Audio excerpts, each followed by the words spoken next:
I would say for anyone who really is truly trying to become a tantric practitioner,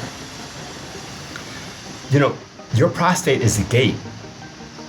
And if that gate is not open, then your microcosmic orbit and your ability to take that energy and circulate it around up through your spine, around the base of your forehead and come back down is not going to happen because that gate is closed.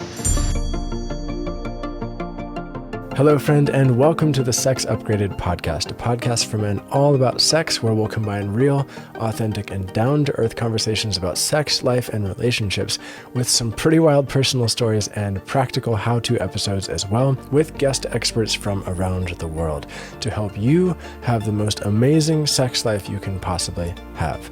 My name is Taylor, and I'll be your host on this journey, and it's my goal with each episode to give you practical, actionable things you can start doing today to improve your sex life and your entire life, because a thriving sex life will help you thrive in all areas of your life.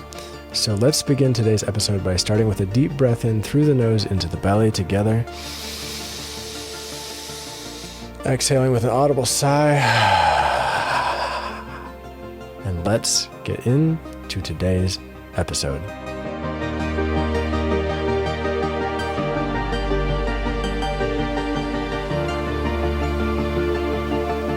Jah Sun, hello. Welcome to the show. Good to be here with you again. Thanks for joining us. Yeah, brother. Thanks for having me. Good to see you again. Absolutely. Jah Sun is joining us today from the Caribbean, sounds like. Yes. Yep. You will hear a lot of noise in the background. Roosters, random roosters and stuff like that. But yes, we are in the tropics. Awesome. Sounds good. Well, I'm super excited for this conversation. Jah Sun, you do a lot of stuff in your life, but you're a grandfather, you work a full-time job, you're an artist, a painter, a musician, a producer, and somehow you also still find time to lead a 30-day Tantra challenge online and teach about semen retention. And I remember hearing you say somewhere before that the big reason you're able to do a lot of this stuff is because of the practice of semen retention and because of approaching your life with intentionality. Yes. So I'm excited to get into all that today. And I'd like to start with a question that I like to ask everybody, which is, if you could go back in time and tell your younger self something about sex that you wish you had known, what would be one of the top things you would tell yourself? Ooh, that's a quality question out of the gate. What would I tell my younger self? As a heterosexual male, I think the most important thing I would tell my younger self is that every woman is uniquely different and that they deserve all of the effort and energy to get to understand how their body works, instead of thinking that every woman is exactly the same, because that's not true. I mean, really be present and really discover and use sacred sexuality as your discovery mechanism to create real deep intimacy with that queen. Awesome. Thank you. And let's take a deep breath to that, everybody.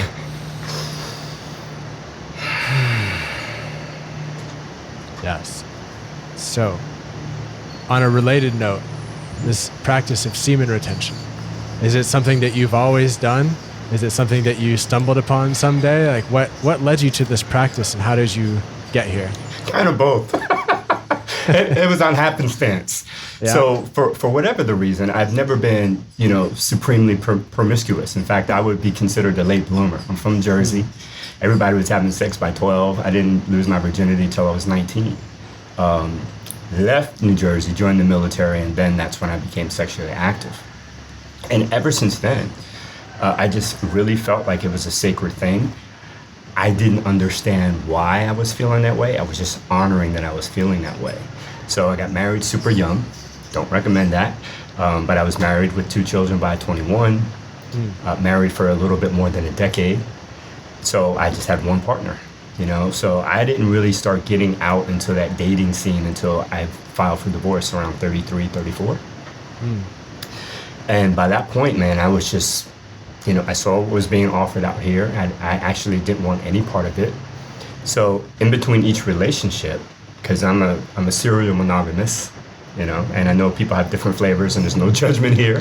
But in this lifetime, I don't know what I was in the last lifetime, but in this one, I'm monogamous. So if I was not in a relationship, I was just practicing abstinence. And I didn't know that that's what it was even called. You know, I didn't know anything about Tantra either. So I would start doing this practice, but I did it in a very unhealthy way.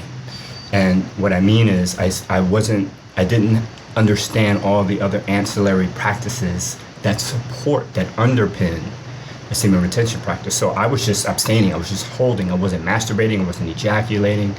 And I went for about 7 or 8 years with just having chronic prostatitis. I would go see my urologist, and he was an older guy. He's like, young man, like, what's going on? You look like a rock star. When you come in, the ladies think you're like Lenny Kravitz. They're all going crazy about you. Like, why aren't you having sex? Why do you keep coming in here with this situation? And he's like, You usually see this with 3 categories of men: priests, sailors, or men that are recently divorced. Which one are you? I'm like, the latter. The latter is me. He's like, well, man, I need you to clean out your pipes. You know, like every 3 days you need to clean out your pipes because this is the bacteria that's building up. And again, that was ignorance, which is why I take so much time now in my program to make sure that men understand it isn't just no fat. You know, that's not enough. You have to know how to do the breath work. You have to do the edging and all the other things that you have to do, clearing out your prostate, all of that I think you've gone through the program, so you know, and you know you practice this stuff as well. So I was just doing it haphazardly. Yeah. So then I met a woman, and she had been abstinent for 7 years. And I joined her on that journey because I was just abstaining. I didn't even know what to call it. I just wasn't having sex, and I wasn't masturbating. When I met her, she was like, no, I've been abstinent, and this is my journey. And she didn't ask me, but I joined her. And I think that was one of the best things I've ever done in my life, next to my kids and my grandkids, which was to slow down, take sex off the table, and actually get to know a woman. And man, it just shifted something in me. It was beautiful. And that relationship is when I learned what true intimacy was. And there's a clear distinction between sex and intimacy. They are not the same thing. So we were involved for about 3 years, and it was just glorious, man. And then when that relationship ended, I went right back to my cycle of not having sex until, I got into something else. Mm-hmm. After that relationship, I started to look deeper into what is this practice actually really called. And then I found out it was Tantra. Then I found out it was semen retention. And then I found out all these Taoist practices that underpin to actually support me and keep me healthy while doing this practice. And ever since I learned that about 6 or 7 years ago, I've had no more issues with my prostate. I just had a PSA. I'm 53, going on 53 in August. I just had my PSA exam about a month ago. Number is super low. Yeah. For us younger folks, what is the PSA? Okay, so if you're a black man over 40, you have to start getting your prostate screened every year. So it's a twofold experience. One, most guys know about, the finger goes up the anus and they check the prostate to make sure it's healthy. It's an in and out thing. Yep. And then the other PSA is a blood work, so they dovetail both together. So you really need to be having both things happen at the same time. Every time you go in and have your blood work done, you need to have that physical exam as well. So I just did that, and there's a lot of misconceptions about semen retention that it can cause prostate issues, and I have found it to do the exact opposite for me. And my prostate is healthier than it's ever been. My erections are stronger than they've ever been. And again, I'm in my 50s. So It is a practice that I truly believe is a healthy prescription for every man, but they have got to do all the work in totality, not just abstain like I did. I don't want you to do that because you'll hurt yourself.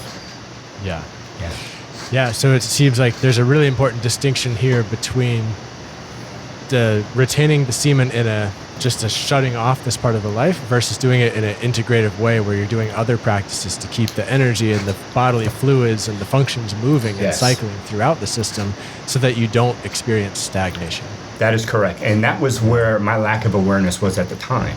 And this is even before I started practicing yoga. So I didn't even understand that we were an energetical body. I didn't understand we had all these layers and this outer aura around us.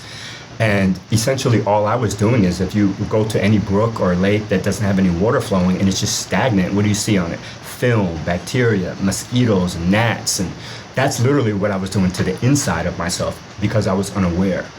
So yes, even though the physical ejaculation isn't happening, there's energy still being accumulated, and it has got to move. So things like the microcosmic orbit, edging, and playing with that arousal energy, all of that is a part of that practice. And again, I just didn't know it, but now it is a lifesaver. Absolutely. You got to keep that energy moving, guys. Yeah, same for me. I mean, I attribute a lot of the successes that I've experienced in life to this practice. You know, I'm not saying it's a direct cause of all of this, but I would say that this practice has allowed me to have the energy and awareness and fire to be able to go towards the things that I want to go towards in a way that actually produces results. Yes, you know, me too. Versus, and I'm like, every time people meet me, they're like, you have energy for days. Like I literally have to force myself to go to bed at night. Like I just have a lot of energy, man. And I know it's a direct correlation to the practice. I know it is. Yep. Yeah. So let me ask you, when you were in relationship with that one woman for 3 years after your extended period of celibacy, what were you having penetrative sex with her? Did you ejaculate in sexual experiences with her? First question. Yeah. And yeah, after when we finally decided that, you know, she felt safe enough, I felt safe enough, we moved into making love probably 8 months into that relationship. So it was a great fast. I mean, it was, I would do it again in a heartbeat without any hesitation. And then after we started moving into that, and it was, this is going to sound strange maybe to some of your users, but definitely her body reverted back to as like she was a virgin. Like her hymen was tight, like, you know, her vulva was really tight. So, you know, we had to take great care, you know, and I'll never forget that first experience, man. We both cried. And that's the intimacy piece that I'm talking about, that most men, you know, you have got to have your emotional centers in a certain place to be able to meet the queen, because they're emotional beings. There's just no way around that. We're logical, they're emotional.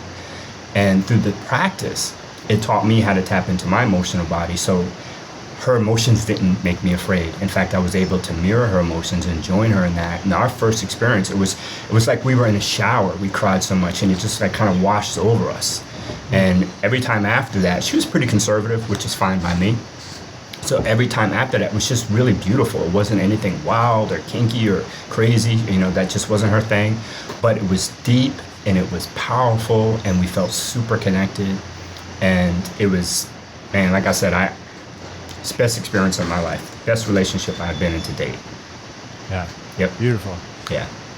And I remember last year I invited you to come in to talk to the guys in my Orgasmic Mastery course about this stuff, because I really appreciate just the energy that you hold while you speak about this. And one of the things you spoke to in that conversation was the importance of treating your ejaculatory orgasms with reverence or sacredness. So I'm wondering how, in that context, was there special attention that you paid to that moment? Did you decide together? Did it just happen and you wiped it off with a towel and went to bed, you know? You know, that's a great question. I have to really think. Well, no, we definitely ejaculated inside her. And that was something, and I remember the moment that happened, because she kind of paused, took this deep gas. And I just held her, and I was like, you know, let her catch her breath. And she admitted to me at that time, I was the first man to ever ejaculate inside of her womb, ever. So then she started crying more, and it was very powerful, it was very beautiful. And, you know, it wasn't super intentional outside of that. Yeah. It's that we just waited until the right moment, and that we were just super connected going through it, you know? A lot of the intentionality that you speak about, I learned after that relationship, to be honest. Especially like the self-care piece and having the sacred release and all the things I do now, when I'm in partnership or not, that are the ways I honor my ejaculation and my self-pleasure. So how do you now? I have a whole ritual, brother. Yeah. I have a whole ritual. Of course. Can you share a little bit of that with us? That'd be great. Sure. Yeah. So, Because I'm under the Taoist system, and my go-to is Montauk Chia. I've studied with Charles Muir in California. I flew out and studied with him in his home and things like that. But they're super connected together. Charles regrettably has cancer right now, and so I don't know if he's teaching. I caught one of his last workshops. So there is literally a prescription, kind of based on your age. They have this a table that they look at. Okay, if you're like 23, you can have an ejaculation every day and be fine. But as you get older, move into your 30s and your 40s and your 50s, and you are a little bit more attuned to your body, and you look at that schedule, and you'll find that every time you have a release, a normal ejaculatory release, because the prostate releases for me are different. But if I just have a regular, ejaculation, I can feel my energy right after I'm done. And it takes me about a good 30 days at my age of being 52 to rebuild my testosterone and all those vital nutrients back to the place where they should normally be, the normal levels, which is, again, why as you get older, guys, you definitely want to be refraining from those ejaculations, which is not to mean you can't have all the great orgasms in the world. You just don't want to be releasing that sauce. You want to be able to keep that inside of you and learn how to recirculate that so it can re-energize you. Most people are like, when they see me, they can't believe I'm 52. Because there is a way to take that life force energy, and it will keep you young. So depending on your age, there's a schedule. Mine is about every 30 days. I can feel it in my body. So I give myself permission about every 30 days to have a beautiful sacred release. So it starts with self-care. And that is the missing component from that experience that I was talking about with that queen earlier. I just didn't have a self-care regimen. I didn't know what it was. I'm in my mid-30s. You think self-care is when you go get your hairs and your nails done, and that's for girls, right?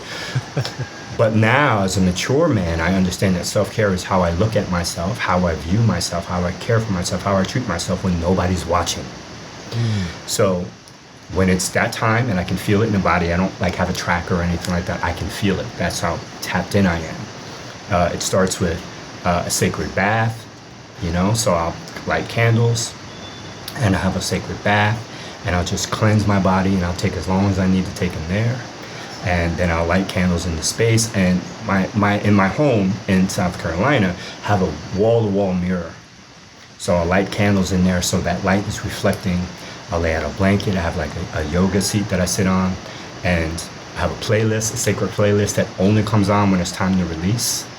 And I'll start my edging practice. I'll have some warm coconut oil.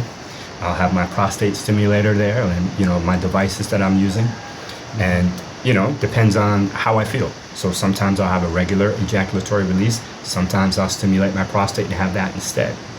And I'll take as long as I want to take. I turn the phone off. I block off time. It could take 3 hours because the edging practice for me is really important because I'm not in a relationship, and that is a muscle that has to be worked. Like everything else. So the adage, if you don't use it, you lose it. So one of the great things that you can do is that edging practice. And for anybody listening who hasn't heard about edging, it's basically, I use a number scale. And Charles taught us a number scale. Go from 0 to 10. 10 is over the waterfall you're about to release. No coming back. And then you just kind of work through this number scale. And one of the beautiful things about playing with arousal energy, because it's the most powerful energy in the planet, just before that release, all of that energy from arousal, we can create that on our own. We don't need a partner. It's beautiful to share with a partner, but you can do it without a partner. And I think that's where a lot of guys miss. They're missing the true essence of what they can do in their life force energy.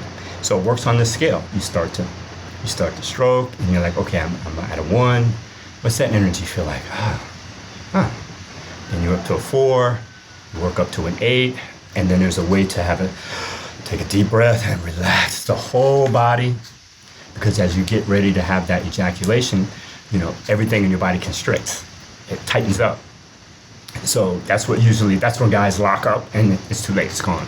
So one of the best things that you can do is practice learning how to stay calm and relaxed.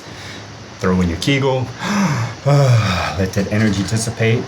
Let the lingam get soft. Maybe it'll go down to a 1 or 2 again, and then that's the whole cycle again. But it is a training. And you're breathing and you're staying calm and you're keeping your body relaxed, as if it was a simulation for the real act. That's the way that you can show up to a sacred lovemaking session, really powerful, without performance anxiety, without having to worry about ED, without freaking out when you have a soft on, knowing what it takes for you to get aroused and erect and hard again. All of that is a part of the Tantra practice. And it's in that you can make love to your partner all day. And it starts with having an edging practice. So it's a beautiful opportunity for not just cleansing out of the pipes, if you will, but for you to tap into you and practice. Like, no one goes to the Olympics and gets a gold medal without practicing. They put in a lot of reps, they're dedicated to it, and they block out everything else to make time for it. And that's, again, what this practice is all about. It's just not no-fap, it's just not doing anything. Work with that energy, cultivate that energy, and unlock parts of you that you can only experience within this type of practice. You'll never find it in porn. You'll never find it just sleeping around just haphazardly. You will only do it. You will only discover it in a practice like that. So it's totally transformed my life. Totally.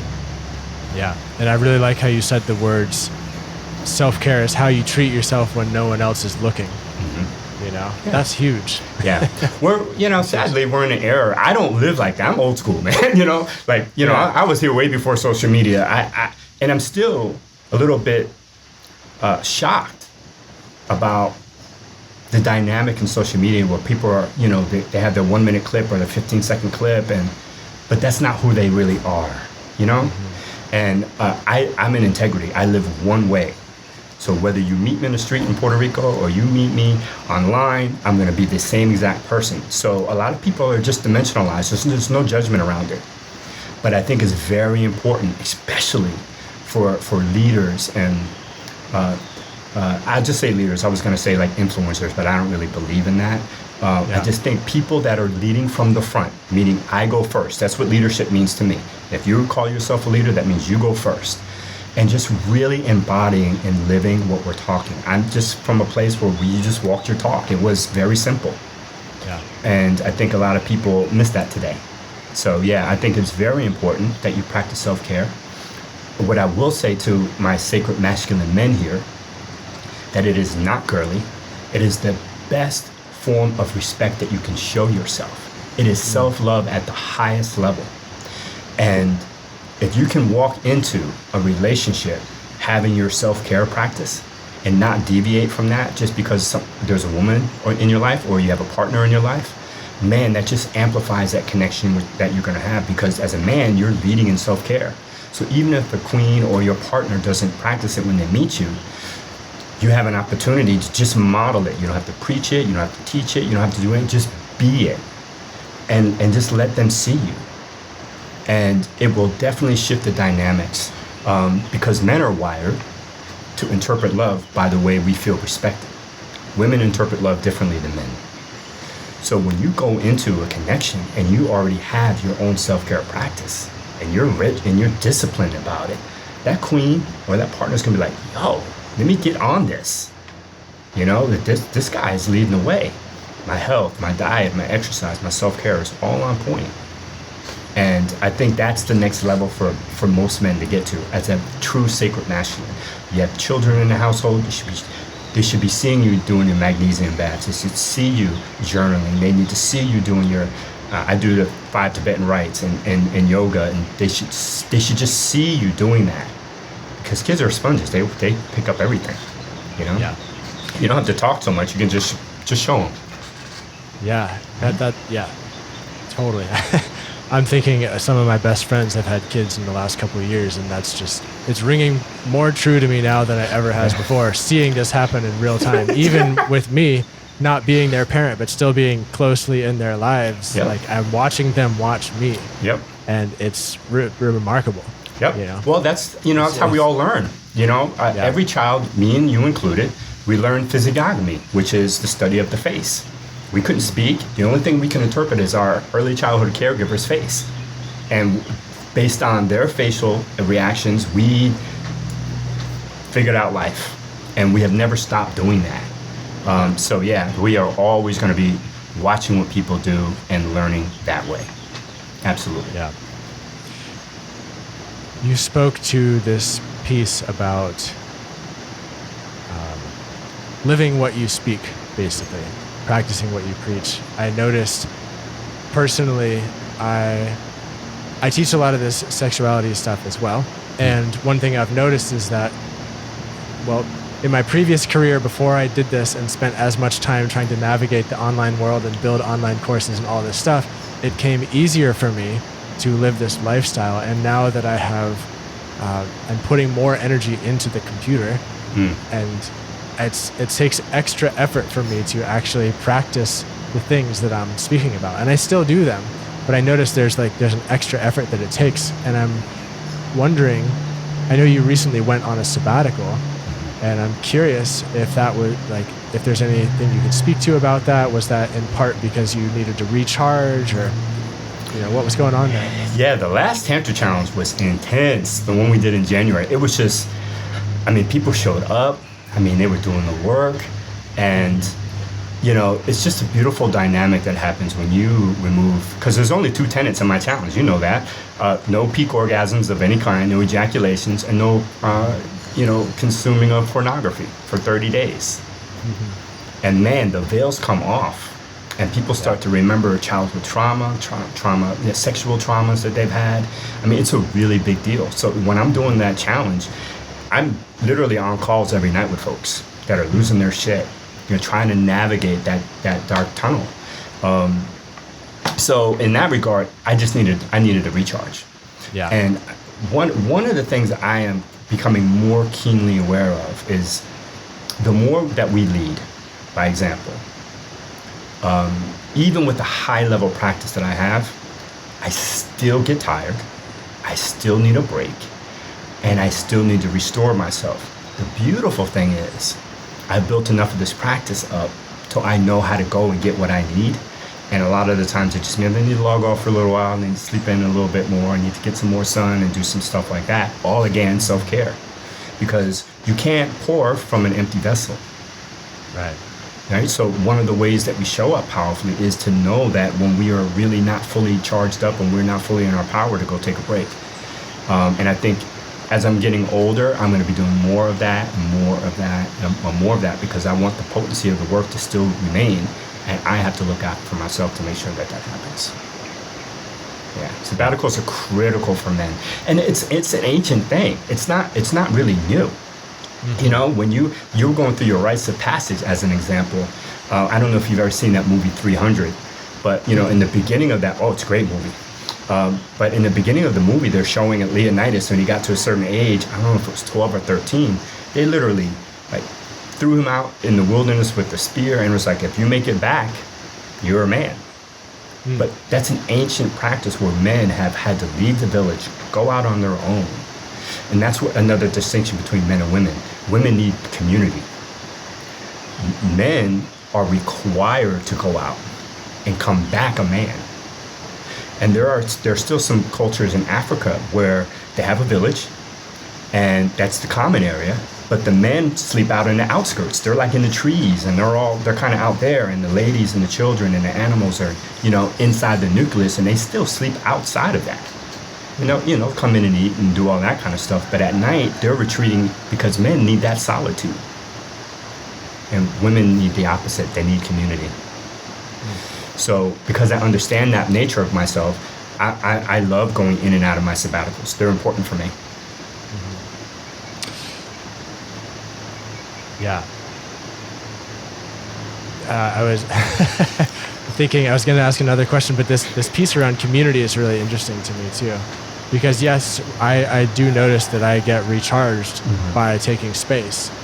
And also there's I do need community as well. It's not like a black and white sort of thing, like men need isolation, right, this sort of thing. But I recognize the restorative nature of solo time.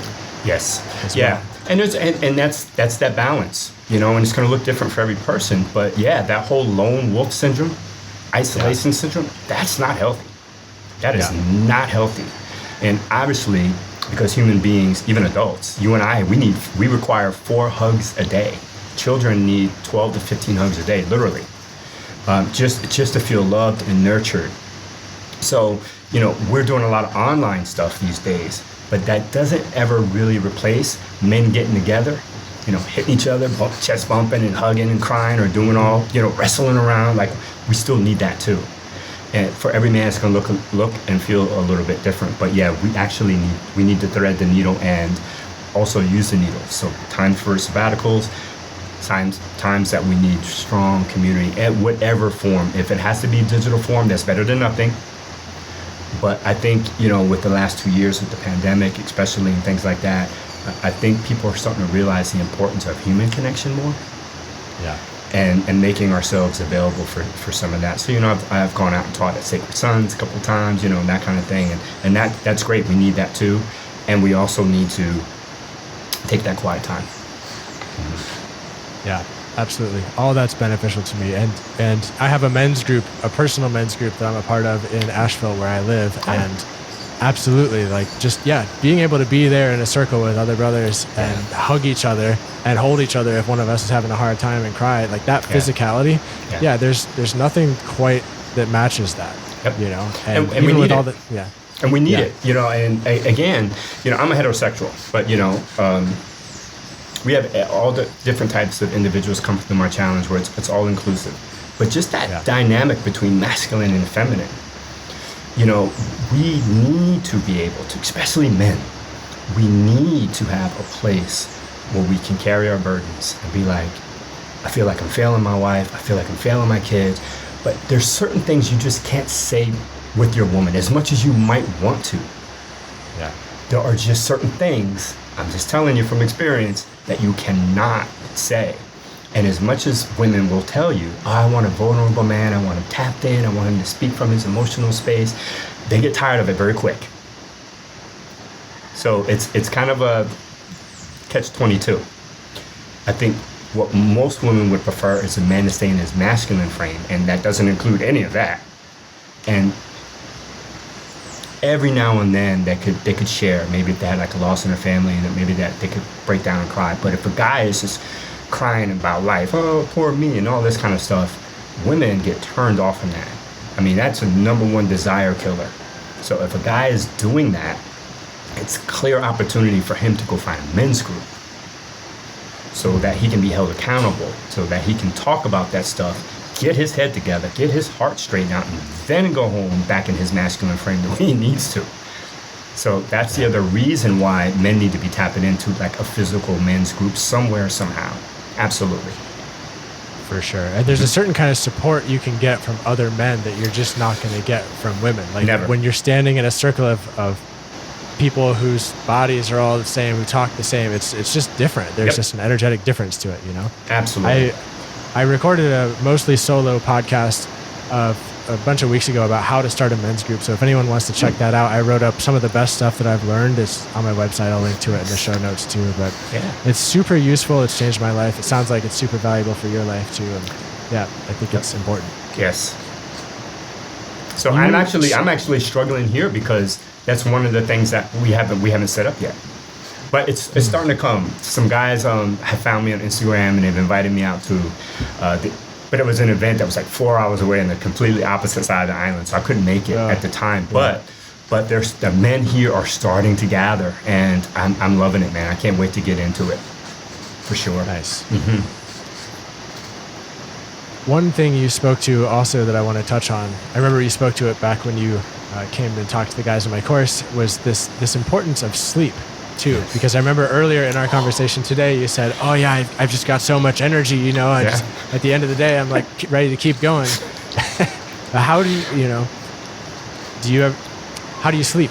Is that easy for you? Do you need to wind down? Like, do you have too much energy sometimes? It's been a little tricky for me. I'll be honest and tell you that my sleep is off right now. And part of that is because of the time zone change. So being in the Caribbean, half of the year I'm on Eastern time. So right now we're synced up at the right time. So that message you sent me earlier is like, oh, are we in a different time zone? So for half the year, I'm on Eastern time, like you. And then for the other half of the year, it's Atlantic, and it's an hour ahead.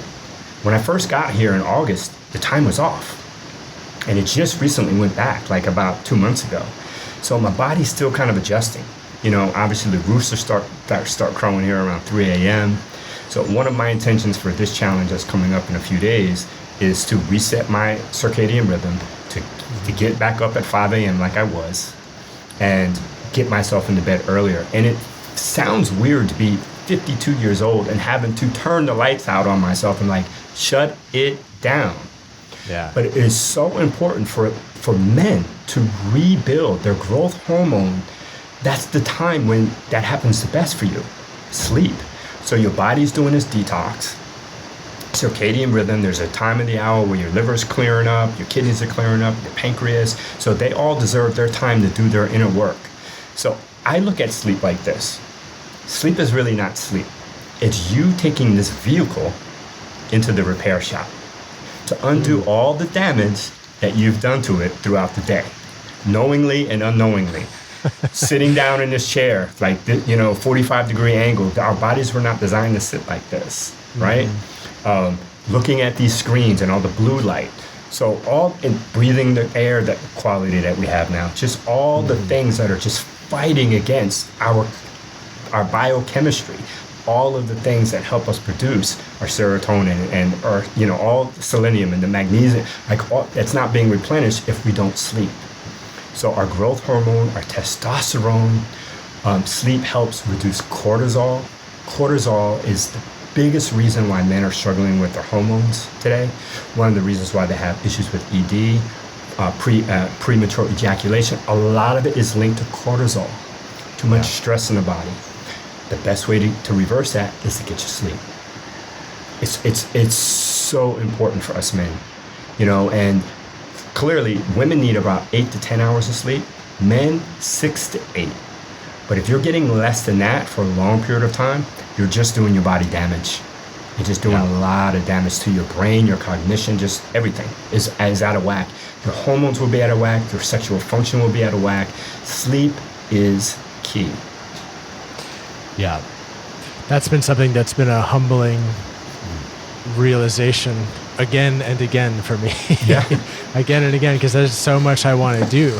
And I'm just like, if I just stay up a couple hours later, I can bust this out and get it done. Yeah. And then sure enough, the next day I'm not quite as much there. Yep. And yeah, it's definitely one of those things where a long-term lack of that, it fundamentally screws up something in the body and the absolutely. brain. And there's all these guys out there wanting to like biohack their testosterone levels and figure out how to optimize this sort of stuff. And the more research I read and the more self-experimentation I do, it's like, man, you could do all the squats in the world and biohack all this stuff, but if you're not actually sleeping enough, just like you said, every other area of your life is going to suffer. Yeah. Well, there's this triangle. So it is diet, exercise, and rest.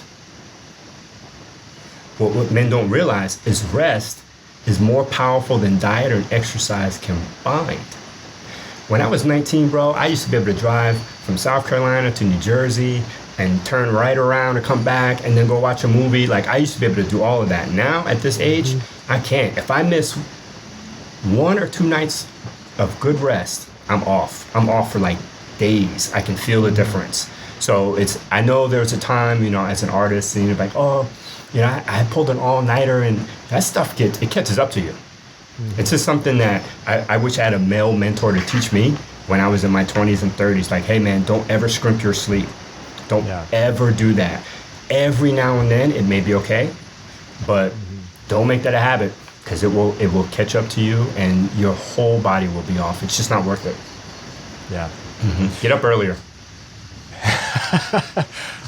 Even if somebody would have told me that in my late teens and early 20s, I wonder how much I would have listened, I think they might have had to tie me down and punch me a few times to be like, listen, man, your life is going to be fucked if you don't, because I stayed up way too late so many nights, and who knows how my life would have been different. I don't know. I'm grateful for. You look at all of the studies that are coming out now about dementia and Alzheimer's, and all that's connected to how we treat our brain and our gut. Sleep is so important. Fasting is another thing that's very important too. It's another thing that I absolutely do. I try to fast 1 day a week. It's powerful practice. Yeah, it is. It is. Intermittent fasting is something that I've started doing more, and it's pretty incredible, actually. Yep. But I have not yet figured out how to fast for a whole day and feel sane and healthy. You can do it. I just did a 10-day no food fast not long ago. Wow. When I say not long ago, it's probably been 3 months, but time is flying by so fast. But yeah, and it's called a lemonade, but basically it was just a little bit of honey and a little bit of lemon and not honey, syrup. And you can drink as many of those as you want in a day to keep your calorie intake up. And I have never not had food for 10 days. Bro, when I got to 10 days, I was grieving.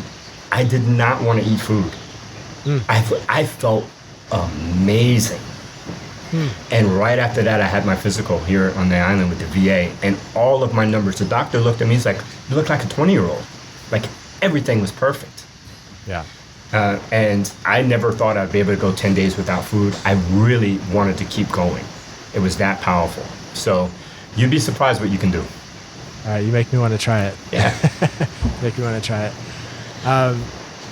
One thing that I want to talk about with you, I kind of circle around to something you said earlier. You talked about during your self-pleasure ritual release experiences, you have a prostate one and you stimulate your prostate. Yes. And I know that for especially a lot of heterosexual guys, there's this mortal fear of like, if I do that, am I gay? Yeah. You know, or something like this. And I think it might be helpful just to hear you or us talk about this a little bit more, because I think this is such an untapped area of pleasure, yes, but also healing, and I think it's really important to talk about. Sadly, I would love to talk about it. I had all of those feelings. I remember, I was having these prostate checks in my early 30s. Yeah. And every time, in and out, the doctor's like, ready? Boom, bam. Literally, that's how long it takes. I would get in the car, and I felt like I'd just been sexually violated. And I would just sit in the car. So I had this stigma about it the whole time. And then I had to reframe my brain because I was just tired of getting sick. And it was like, here's a mechanism that's right in front of you. What do you mean you're not going to take it? And at this time, I didn't even know anything about that being the male G-spot. I was just doing it to clear out the pipes. And one, the pleasure is amazing. Okay, but if we're just moving that aside and we're just talking about mechanics and we're just talking about self-care, guys, what I would say is this: get over it. Okay, I validate that concern because I had it too. It is absolutely not true. I used to proudly say when I was in the military, if I ever had a tattoo, it would be on my butt and it would say exit only. I was just so hetero, and I was ignorant. I was uneducated. I let fear get in the way of my health. I cannot tell you. If I had a regret, that would definitely be it. That I did not get on that sooner. It is a made-up story. You are not going to be gay. What you are going to be is healthy and vibrant, and your erections are going to be powerful, and you're going to be able to last longer, and you're going to be able to hopefully and prayerfully evade prostate cancer, which is the #1 cancer that men get. And it's a silent killer because a lot of them don't even know they have it. It is something that you have the power to change. Just like diabetes and hypertension, those are lifestyle diseases. Clear and put, you can change diabetes in a month if you want. If a person had diabetes and they wanted to, they could literally change it in a month. So you mean to tell me a device that costs you $45 that could literally save your life, extend your life, amplify pleasure for you in all the ways unimaginable right now, because I'm telling you, the ejaculation is just different.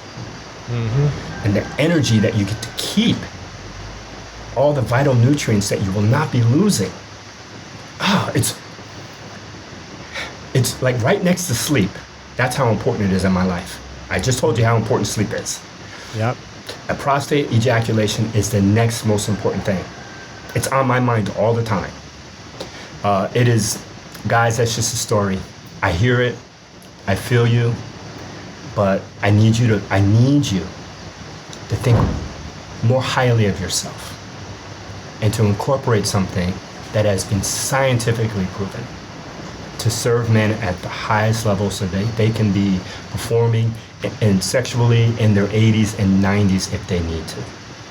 And it is a simple thing that you can do. A lot of women are into it. They will do it with you to keep you healthy. Your women want you around. Most men die before women anyway, you know, and it's another way to incorporate sensuality, sexuality, play, because that's what Tantra is all about. Yeah. And keeping yourself healthy at the same time. Yeah. I recently surveyed a couple hundred women about anal pleasure, anal stimulation, and it was, I forget the exact statistic, it's something about 95 or 96% of women wanted to explore this with men. Yeah. It was specifically about relationships between women and men. And they all wanted to do this with men, basically. Yeah. And only, I think 1% of the people responding said that it would make them think less of the man. Interesting. You know what I mean? Like, yeah, and that's still 1%, but it's at 99% of the other people said if a man would explore this with them, it would make them feel closer to the man, Absolutely. or it would make them feel like this is more of a man or a stronger man or anything like this. And I just thought that was a useful statistic to see. It is. That's a very high number. And there's always going to be those laggers, those outliers. Of course. But that makes total sense to me.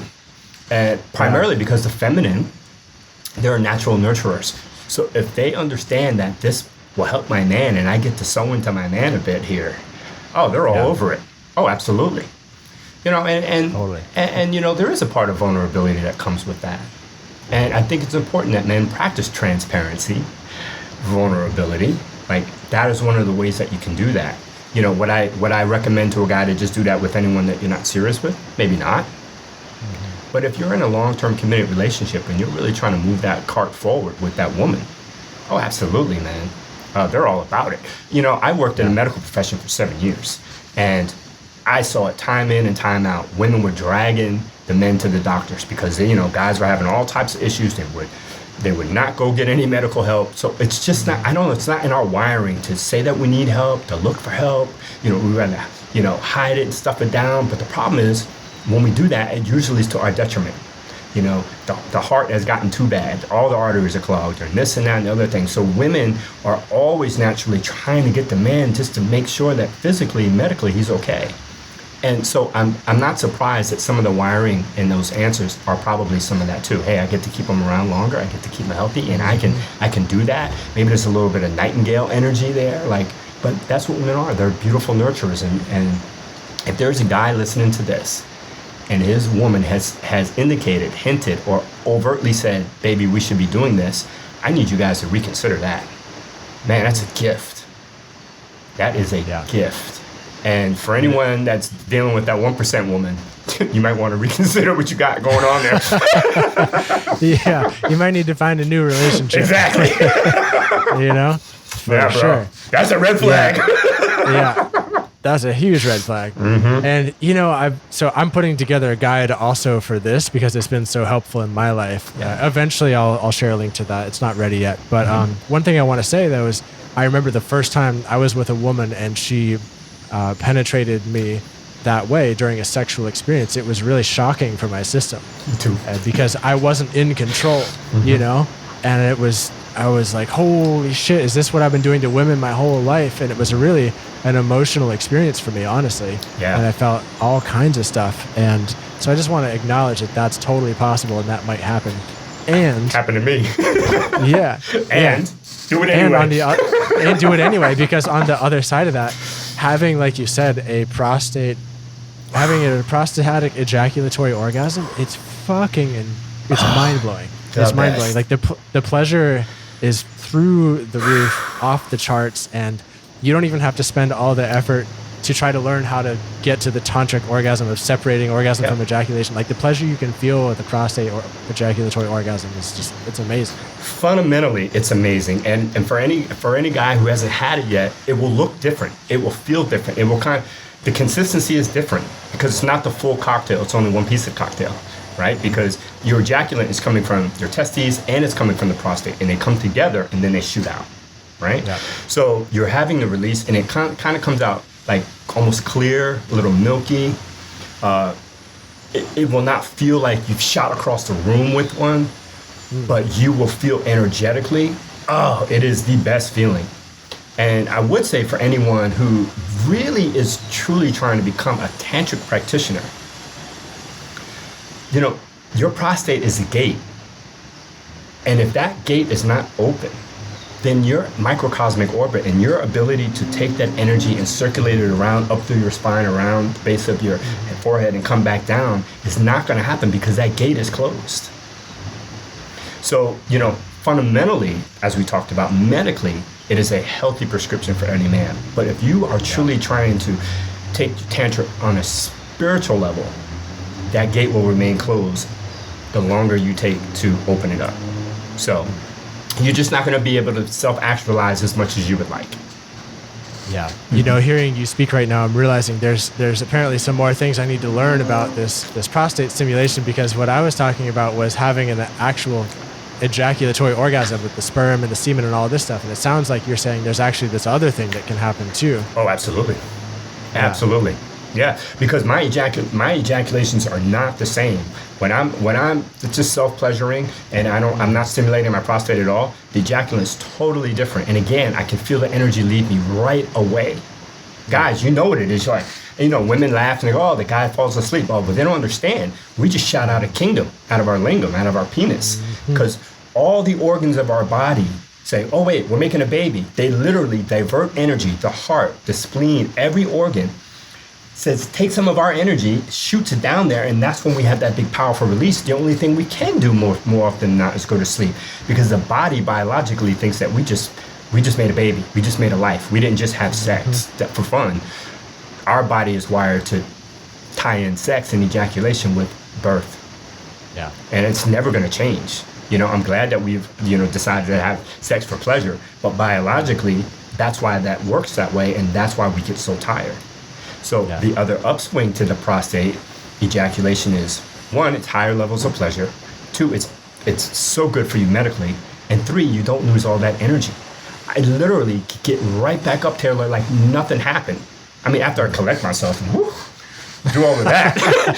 But I mean, I can go do push-ups, I can do whatever I want. But if I do the regular, normal, conventional ejaculation through stimulation or sex, I got to take a rest, man.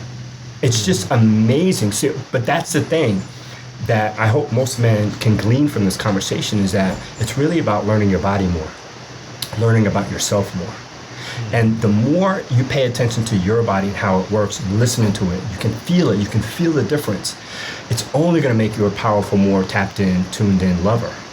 There's no bad swings to this. The more you know yourself, the more you get to know your partner. And that's the benefit. Absolutely.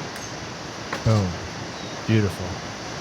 And that's a beautiful note to end on, because I want to respect your time, and I know you've got a meeting coming up. So thank you so much, Jah Sun, for being here with all of us today. My pleasure. Yeah, tell us, where can people find you? Sure. Well, if they want to work with you. Yeah, my website is Learn with Jah Sun. So that's learnwithjahsun.com. The easiest place to find me, where I'm hanging out all the time, is on my Instagram page. And that's Farai Studios. That's FARISTUDIOSART. So if you're hearing this podcast, you want a little more, just want to say what's up, shoot me a DM, come over and say hi. I'd love to meet you.